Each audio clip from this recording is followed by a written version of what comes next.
صحت کے لیے دیکھیے کہ صوبائی سطح پہ کتنے کارہائے نمایاں دنیا بھر سے لوگ علاج کرانے پاکستان آ رہے ہیں. کیا آپ اس کے اہلی شاہد نہیں ہیں؟ لوگ آتے ہیں، گمبٹ جاتے ہیں، یہاں پر جناح میں آتے ہیں، اور پنجاب میں جاتے ہیں، KPK میں جاتے ہیں. وہ الگ بات ہے کہ اگر بلوچستان میں کسی کو کوئی حادثہ ہوتا ہے تو بیچارے کو یہی کراچی میں لانا پڑتا ہے. ٹھیک ہے، تو وہ ایسی مجبوریاں تو ہوتی ہیں چھوٹی موٹی. بڑی قومیں تو اس طرح چلتی ہیں. اچھا، ہم بڑی قوم ہیں سر، معذرت کے ساتھ ہم ابھی تک قوم نہیں بن سکے ہیں. اگر قوم ہوتے تو یہ حالت نہ ہوتی. ہم ہجوم تو کہہ سکتے ہیں. کیا خیال ہے آپ کا؟ آپ بتائیں، آپ استاد ہیں. دیکھیے، ہمیں شکایتیں تو ہیں، لیکن اس کے باوجود بھی اگر آپ دیکھیں گے نا تو یہ ریاست کی ترجیح ہوتی ہے کہ آپ اپنے لوگوں کو کیا بنانا چاہتے ہیں. یہ فیصلہ ریاست کرتی ہے، اور جب ہم ریاست کہتے ہیں تو ریاست کے فیصلہ ساز کرتے ہیں. اور ریاست کے فیصلہ ساز کون ہوتے ہیں؟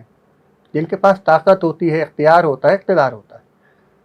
تو اس کے لیے ہمیں بڑی سنجیدگی سے سوچنے کی ضرورت ہے کہ پاکستان بننے سے اب تک ریاست کی ترجیح کیا رہی ہے. کیا ریاست کی ترجیح ہے کہ ہم کچھ مشترکات پہ مجتمع ہو کر، یکسو ہو کر بحیثیت قوم کی ترقی کریں، یا ریاست کی ترجیح یا ریاست کی خواہش یہ ہے کہ پولرائزیشن بڑھتی جائے، افراتفری انتشار کی کیفیت رہے، یا ایک معمول کی حد تک اگر لوگ خود سے کچھ کرنا چاہیں تو کر لیں، یا صرف کاسمیٹکس اقدامات کیے جائیں. تو یہ ہمیں طے کرنا پڑے گا، ہمیں اس کا جائزہ لینا پڑے گا. اور جب ہم جائزہ لیں گے تو حقائق کی بنیاد پہ لینا پڑے گا. پرسیپشن اور حقائق پہ فرق رکھنا پڑے گا. تو میری رائے یہ ہے کہ شاید ریاست کی ترجیح یہ نہیں ہے، یہ نہیں رہی کہ ہم ایک قوم بنتے. اور اسی لیے ہماری یہ سچویشن ہے کہ ہم میں سے ہر آدمی نعمتوں کے باوجود، صلاحیتوں کے باوجود پریشان ہے، منتشر ہے، مایوس ہے، بالخصوص نوجوان، کیونکہ اس کو کوئی ڈائریکشن نظر نہیں آئی.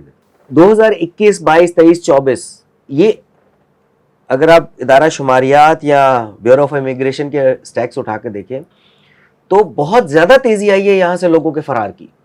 فرار کا لفظ میں جان بوجھ کے اس لیے استعمال کر رہا ہوں کیونکہ جانا ایک الگ چیز ہوتی ہے کہ آپ کو موقع ملا آپ چلے گئے. یہاں لوگ اپنا زمینیں گھر بار بیچ کر بھاگنے کی کوشش کر رہے ہیں، اور کوئی مزدور یا کوئی غریب طبقہ نہیں، ڈاکٹر، انجینئر، ماہرین جو ہے اپنے اپنے شعبوں کے، اپنے اپنے کاموں کے ایکسپرٹس جو ہیں وہ یہاں سے بھاگ رہے ہیں، پاکستان سے بھاگ رہے ہیں. آخر ان 2-3 سالوں میں کون سی ایسی قیامت ٹوٹ پڑی ہے؟ مہنگائی تو ہمارے یہاں شروع سے یہی عالم ہے، وہ آپ کی تنخواہ بھی اتنی بڑھتی ہے اور مہنگائی بھی ساتھ بڑھتی ہے. تو کوئی ایسا زیادہ ڈفرنس نہیں ہے. اگر ہم ان چیزوں کو اس اعتبار سے دیکھیں تو پچھلے 2-3 سالوں میں بہت زیادہ، ایون حکومت خود چونک گئی ہے، پوری دنیا کے ادارے چونک گئے کہ یار لاکھوں کی تعداد میں، جہاں ہزاروں کی تعداد میں آ رہے تھے پاکستانی دنیا میں، وہاں لاکھوں کی تعداد ہو گئی ہے. ایسی کیا وجہ ہے کہ سر یہ پچھلے 2-3 سالوں میں ہم نے یہ بہت زیادہ تعداد دیکھی؟ اچھا، میں اس صورتحال کو ذرا ایک اور اس کا زاویہ پیش کرنا چاہوں گا، اور وہ یہ ہے کہ دیکھیے، ملک سے باہر جانا اور اس میں تعداد کی کمی بیشی جو ہے وہ بذات خود ایک تحقیق طلب امر ہے کہ آخر یہ جو آپ نے جس ڈیٹا بیس کا حوالہ دیا ہے، تو تھوڑے بہت ڈیٹا بیس ہم نے بھی اس کو اسٹڈی کیا، تو اس میں 2000 یہ جو حقائق ہیں، یہ 2019، 20، 21، 22، 23 جی، تو یہ ہجرت میں اضافہ ہوا ہے. یہ بات درست ہے. اب کیوں کر ہوا، وجہ کیا ہے، کیوں نوجوان جا رہے ہیں، پروفیشنل جا رہے ہیں؟ سب سے بڑی بات تو یہ برین ڈرین ہے. اور برین ڈرین پوری دنیا میں تب ہوتا ہے جب آپ کی ریاست یا آپ کی حکومت یا آپ کا ملک آپ کو وہ سہولیات نہ دے سکے. جب آپ کو سہولیات نہیں ملیں گی، بہتر مستقبل کے امکانات نظر نہیں آئیں گے، ہر وقت ایک عدم تحفظ کا احساس ہوگا، تو پھر آپ اس کیفیت سے نکلنے کے لیے کیا کریں گے؟ آپ اس کے لیے وے آؤٹ تلاش کریں. قطع کلامی کے لیے معافی. سہولیات تو ہمیں 75-70 سالوں سے نہیں ملی ہیں، نہ تعلیم ہے، نہ صحت ہے، نہ سیکیورٹی ہے. یہ ان 2-3 سالوں میں ہمیں کیوں یاد آیا ہے؟ ہر بندہ بھاگنے کے فراق میں ہے. دیکھیے، اس کی وجہ یہ ہے نا کہ آپ جو ہمارے پاس جو جنریشن زیڈ ہے، جو نوجوان ہیں، جو 30 سال سے کم عمر نوجوان 90s کے بعد کہہ لیجیے، تو ان کا ایکسپوجر زیادہ ہے. یہ جو ڈیجیٹل میڈیا کے آنے کے بعد لوگوں کا ایکسپوجر بڑا ہے، تو ایکسپوجر نے ان کو سوچنا، سوال کرنا، مواقع تک رسائی کا جو ہے وہ اس میں بہت آسانیاں پیدا کی. اب کوئی بھی بچہ، کوئی بھی نوجوان، کوئی بھی بچی کیا کرتی ہے، وہ اپنے موبائل پہ، اپنے لیپ ٹاپ پہ سرچ کرتے ہیں، ڈسکشن کرتے ہیں، گلوبل انوائرمنٹ سے اٹیچ ہیں، لنکڈ ہیں. تو اب پہلے جو لوگ اس حبس اور گھٹن میں جلد سے جلوس، وال چاکنگ، یہ سارے کام کیا کرتے تھے ایک زمانے میں، آپ کو یاد ہوگا. جی بالکل. اس میں گرفتاریاں بھی ہوتی تھیں، لاٹھی چارج بھی ہوتا تھا. تو اب اس میں آپ یوں کہہ لیجئے کہ وہ ارتقاء کے مراحل طے کرتا ہوا آپ یہاں تک آ گئے کہ جناب اب نوجوانوں کو اس کا علم ہو گیا کہ جناب باہر جانے کا راستہ بھی موجود ہے. تو ایک وے آؤٹ یہ بھی ہے کہ اگر آپ کو آپ کا حق نہیں مل رہا، آپ کو آپ کے رائٹس نہیں مل رہے، آپ کی پولیٹیکل ایفیلیشن، آپ کی سوشل ایفیلیشن، آپ کی ریلیجیس ایفیلیشن، یا آپ کا جو رومانس ہے جس لیڈرشپ کے ساتھ، اگر اس رومانس کو بار بار آپ بریک کریں گے تو پھر وہ مایوس ہوتے ہیں، وہ فرسٹریٹڈ ہوتے ہیں، اور پھر وہ کہتے ہیں وے آؤٹ کیا ہے؟ وے آؤٹ یہ ہے کہ یہاں سے کہیں چلو، یہاں سے اس جگہ چلو جہاں پر یہاں جیسی صورتحال نہ ہو. تو پھر وہ ہر طرح سے باہر جانا چاہتے ہیں. جیسا کہ آپ نے کہا کہ وہ لیگل انلیگل، اس سے قطع نظر یہ کہ وہ پھر یہاں سے نکلنا چاہتے ہیں، اس حبس، اس گھٹن کی کیفیت سے نکلنا چاہتے ہیں، اور ان کو بہتر وے آؤٹ یہ ملتا ہے کیونکہ ان کے پاس ایکسیسیبلٹی ہے جدید دنیا تک رسائی کی. تو 2019، 20، 21، 22، تو ان سالوں میں آپ دیکھیں گے تو یہ اضافہ ہوتا جا رہا ہے. اور یہ صرف پاکستان میں اضافہ نہیں ہے، بھارت میں بھی ہجرت میں اضافہ ہوا، وہاں سے لوگ بہتر زندگی کی تلاش میں جا رہے ہیں. بنگلہ دیش میں بھی اس میں اضافہ دیکھنے میں آیا ہے. محرکات تینوں ملکوں کے مختلف ہیں، مختلف ہو سکتے ہیں. ہمارے پاس تو باہر جانے کی بہت سی وجوہات ہیں نا. اس میں سب سے جو پہلی وجہ جو ہے وہ یہی ہے کہ آپ نے آزادی کا احساس سلب کر لیا ہے. لوگوں کو یہ احساس ہوتا ہے کہ وہ غیر محفوظ ہے. بالکل. احساس ان کو آپ دن بدن یہ اپنے اقدامات سے یہ احساس دلاتی ہے ریاست کہ ان کی جان، ان کا مال، ان کی عزت و آبرو ریاست کے قبضے میں، وہ جب چاہیں گے اسے جس طرح سے چاہیں گے استعمال کر لیں گے. تو یہ جو احساس ہے نا، یہ بہت بہت تکلیف دہ احساس ہوتا ہے. یعنی ایک اچھا، جیسے آپ نے، ہم دیکھتے ہیں کہ پروفیشنلز ہیں جو اچھا کھا کما رہے ہیں، ایک مڈل کلاس کہہ دیجیے، لوور مڈل کلاس کہہ دیجیے، یا اپر مڈل کلاس کہہ دیجیے، تو وہ بھی فرسٹریٹڈ ہو رہے ہیں. حالانکہ ان کو اس طرح بریڈ اینڈ بٹر کا مسئلہ نہیں ہے، لیکن اس کے باوجود وہ ذہنی طور پہ گر چکے، مورال ڈاؤن ہو گیا، کیونکہ اپنے آپ کو انسیف فیل کر رہے ہیں. ان کی رائے کا احترام نہیں کیا جا رہا، ان کی آزادی کا حق جو ہے وہ اس طرح سے انہیں نہیں دیا جا رہا. اور پھر وہ جب سوسائٹی میں دیکھتے ہیں کہ طاقتور کو سارے تحفظات حاصل ہیں، اور طاقتور اگر منظور نظر ہے تو اس کو اور زیادہ مراحت حاصل ہیں، اور جب وہ راندہ درگاہ ہوتا ہے تو پھر وہ سارے اختیارات سلب کر لیے جاتے ہیں. تو جب اس طرح کی تفریق دیکھتے ہیں نا، تو ہم جب چھوٹے تھے تو ہم سوال نہیں کر پاتے تھے. آج کل کا نوجوان جو ہے وہ ڈسکس بھی کرتا ہے کہ اس کے پاس ڈیجیٹل میڈیا یا موبائل فون کا ایکسس موجود ہے. آپ ٹویٹر بند کر دیں، آپ فیس بک پہ پابندی لگا دیں، آپ یوٹیوب بند کر دیں، وہ پراکسی لگا کے وی پی این سے کھول لیں گے، اور وہ اظہار کریں گے، ایکسپریس کریں گے ایک دوسرے کو. آپ ان کے لفظوں پہ پابندی لگائیں گے، وہ آپ کے وہ گرافک سے اپنا جو ہے ایکسپریس کریں گے خود کو. تو یہ ایکسپریشن کا جو موڈ ہے، یہ جو ڈیجیٹل میڈیا ان کو رسائی دے رہا ہے ان کے کیتھارسس کے لیے، ان کی ریچ کو بڑھانے کے لیے، تو وہ ووکلز بھی ہوں گے، اور آپ ان کو شاید اس طرح سے کنٹرول بھی نہیں کر پائیں گے. اور شاید جو پرانے طریقے سے آپ چیزوں کو اپنے قابو میں کر لیا کرتے تھے، شاید اب وہ ممکن نہیں. اور بالخصوص جو پچھلے الیکشنز تھے، وہ شاید ایک بہت بڑا، وہ تو 2024 ہی میں ہوئے نا، تو 2023 میں ہونے والے کراچی کے بلدیاتی انتخابات اور 2024 میں ہونے والے عام انتخابات، تو اس کے بعد اس مایوسی میں اضافہ ہوا ہے. اور یہ انڈیکیٹرز ہیں. ابھی بھی ارباب اختیار کے لیے یہ سوچنے کا مرحلہ ہے، ان کو ابھی بھی آنکھیں کھول لینی چاہیے کہ اگر پاکستان کا مستقبل آپ کو محفوظ کرنا ہے تو یہ نوجوان جو اتنی بڑی تعداد ہے، ان کو انگیج کریں. اور یہاں پولیٹیکل پارٹیوں کا کردار بڑا امپورٹنٹ ہے. پولیٹیکل پارٹیاں جو ہیں وہ آپس کے اختلافات کو ذرا ایک طرف رکھ کے ذرا بڑی لڑائی کے لیے اپنے آپ کو تیار کریں. اور وہ یہی ہے کہ جو یہاں کا ایسٹ ہے، یہ یہاں کے نوجوان ہیں ہمارے، ان کو انگیج کریں اپنے ساتھ. تو یہ مایوسی بھی کم ہوگی. باہر جانے کے لیے جو برین ڈرین ہے، اس میں بھی شاید بہتری آئے گی. اور اون کریں گے نوجوان. ڈس اونرشپ بڑھتی جا رہی ہے پاکستان کے حوالے سے، لا تعلقی کی کیفیت ہو رہی ہے.